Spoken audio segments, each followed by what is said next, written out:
She got pregnant on purpose to trap him. Everyone knows it. I was standing in the hallway outside my mother-in-law's kitchen, holding my 6-month-old daughter, when I heard my sister-in-law Danielle say those words. She wasn't whispering. She wanted me to hear. She was performing for an audience of aunts and cousins, and I was supposed to be the villain in her Christmas Eve theater. Tyler was going places before she came along, Danielle continued. Now he's stuck supporting her lazy lifestyle, while she sits at home pretending that being a mom is a full-time job. She doesn't work. She doesn't contribute. He pays for everything. It's pathetic. I adjusted my daughter on my hip. She was sleeping, her tiny hand curled against my collarbone. She had no idea that her existence was being used as evidence in a prosecution against her mother. And Danielle had no idea that the man she claimed was supporting me was actually being supported by me in ways she couldn't begin to imagine. Drop a comment and let me know where you're listening from and what time it is for you right now. I'd love to know who's part of our community. My name is Savannah Mercer Whitfield. I'm 32 years old.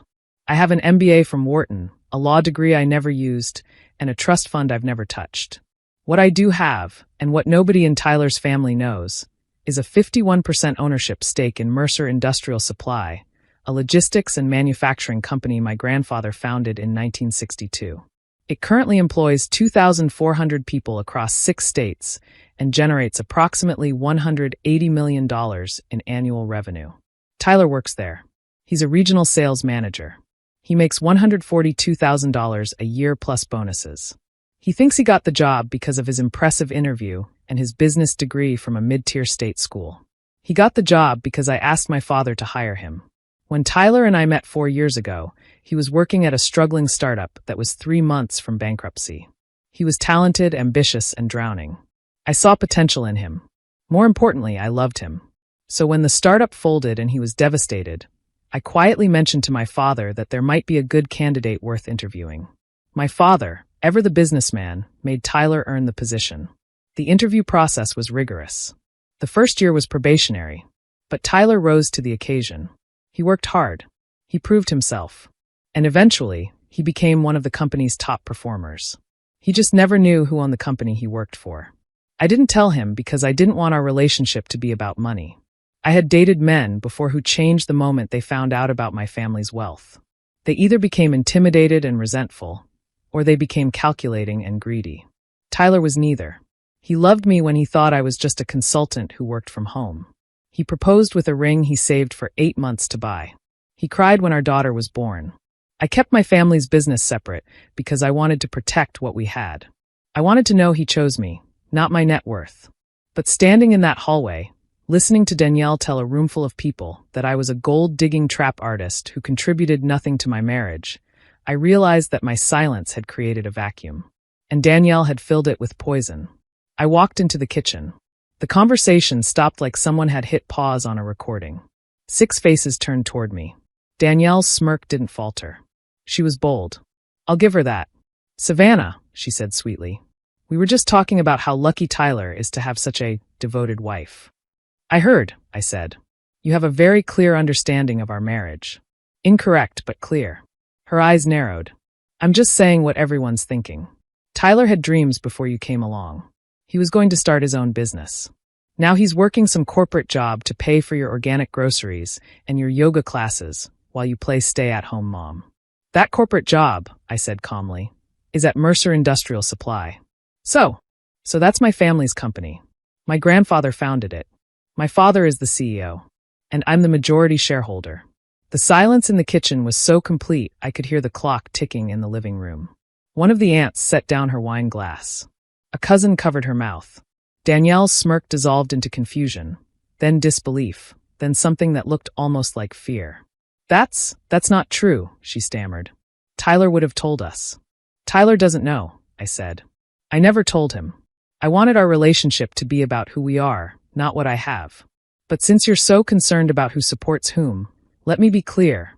Tyler's salary, his health insurance, his retirement plan, his annual bonus. All of it comes from a company that I own the controlling stake in. Every dollar he deposits into our joint account originated from my family's business. I don't work because I don't need to. My investments generate more passive income in a month than Tyler makes in a year. I let that sink in. Danielle's face had gone pale. The lazy woman you've been mocking for 2 years? I could buy this house. I could buy this entire street. I stay home with my daughter because I choose to, not because I can't do anything else. And the man you think is stuck supporting me? He has a career because I loved him enough to give him an opportunity when he had nothing. I turned to leave, then stopped. One more thing, Danielle. You said Tyler was going places before me. Let me tell you where he was going. His startup was 3 months from bankruptcy. He had $47,000 in debt. He was sleeping on a friend's couch because he couldn't afford rent. I didn't trap him. I saved him. And I've never once thrown it in his face, because that's not what love looks like. I walked out of the kitchen with my daughter still sleeping peacefully against my chest. Tyler found me 20 minutes later in the guest bedroom, sitting in the rocking chair by the window. His face was a mix of shock and something I couldn't quite read. Danielle just told me what happened, he said slowly. She said you claimed to own Mercer Industrial. I didn't claim it. It's true. He sat down on the edge of the bed. Why didn't you tell me? Because I needed to know you loved me for me. Not for what I could give you. Not for security or status or access. Just me. I looked at him. And you did, Tyler. You proposed with a ring that cost a fraction of what I could have bought myself. You worked overtime to save for our honeymoon. You held my hand in the delivery room and told me I was the strongest person you'd ever met. None of that was about money. That's why I fell in love with you. He was quiet for a long moment. I could see him processing, recalculating, reframing everything he thought he knew about our life together. So my job. He started. You earned that job. My father doesn't do favors. I asked him to consider you, but you went through the same interview process as everyone else. You got promoted because you performed. That's all you. I just opened a door. You walked through it on your own. He nodded slowly. Then he looked at me with an expression I'd never seen before. Not anger. Not betrayal. Something softer. You could have told me at any point. You could have used it. Thrown it in my face when we fought. Made me feel small. But you never did. Because it doesn't matter to me who makes more or who owns what. We're partners. That's how I've always seen it. He stood up, walked over to me, and knelt beside the rocking chair. He looked at our daughter sleeping in my arms, then at me. I'm sorry, he said. For what Danielle said. For never shutting her down. For letting you face that alone. I didn't face it alone. I just chose to handle it my way.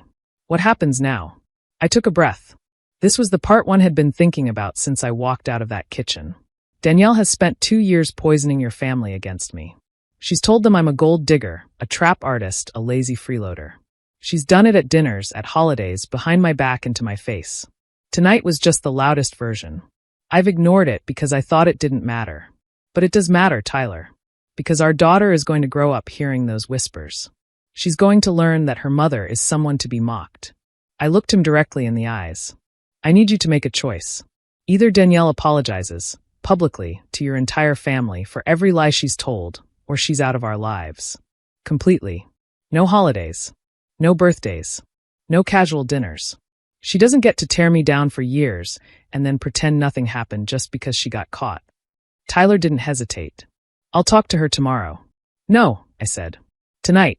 Because if she goes to sleep thinking this will blow over, she'll wake up believing she can wait it out. She needs to understand that actions have consequences, and silence is complicity. He stood up. He kissed my forehead. He kissed our daughter's head. And then he walked out of the room. I could hear raised voices downstairs 20 minutes later. Danielle was crying. Tyler was firm. Their mother was trying to mediate. Their father was silent. By New Year's Eve, Danielle had made her choice. She refused to apologize. She called me a manipulative liar and accused me of buying Tyler's loyalty. She told their parents that I had fabricated everything to make her look bad. Tyler made his choice too. He sent a group text to his entire family on December 31st at 11:58 p.m. It said, Danielle has spent years disrespecting my wife with lies and cruelty. She has been asked to apologize and has refused. Until she does, she is not welcome in my home, at my events, or around my daughter. I love my family, but I will not sacrifice my marriage to keep the peace with someone who has declared war on it. The family imploded. Some sided with Danielle. Most didn't. The ones who mattered, the ones who had always treated me with kindness, reached out privately to apologize for not speaking up sooner. Danielle never apologized. She still hasn't. It's been 14 months. She's seen her niece exactly twice, both times at events where avoiding each other was impossible. I'm sitting in my living room now, watching my daughter take her first wobbly steps across the carpet. Tyler is on the floor with her, arms outstretched, cheering every tiny victory. He works at the same company he's always worked at. He still doesn't treat me any differently now that he knows the truth. He just loves me, the same way he always has. That's how I know I made the right choice keeping my secret for as long as I did. And that's how I know I made the right choice finally telling the truth. Some secrets protect love, and some truths set it free.